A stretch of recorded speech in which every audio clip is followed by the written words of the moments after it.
प्रभुं प्राणनाथं विभुं विश्वनाथं जगन्नाथनाथं सदानन्दभाजम्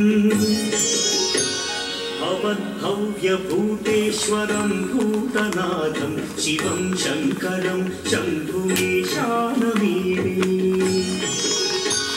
गणेरुण्डमालं तनौ सर्पजालं महाकालकालं गणेशाधिपालम्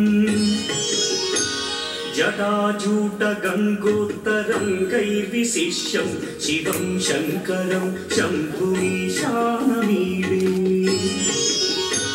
मुदामाकरं मण्डनं मण्डयन्तं महामण्डलं भस्मभूषाधरन्तम् अनादिं ह्यपारं महामोहमारं शिवं शङ्करं शम्भुमीशानमीडे वटाधो निवासं महाट्टाट्टहासं महापापनाशं सदा सुप्रकाशम् गिरीशं गणेशं सुरेशं महेशं शिवं शङ्करं शम्भुमीशानमीडे गिरीन्द्रात्मजा सङ्गृहीतार्थदेहं गिरौ संस्थितं सर्वदा पन्नगेहम् परब्रह्म ब्रह्मादिभिर्वन्द्यमानं शिवं शङ्करं शम्भुमीशानमीडे कपालं त्रिशूलं कराभ्यां दधानं पदाम्भोजनं राय कामं दधानम् बलिवर्धयानं सुराणां प्रधानं शिवं शङ्करं शम्भुमीशानमीडे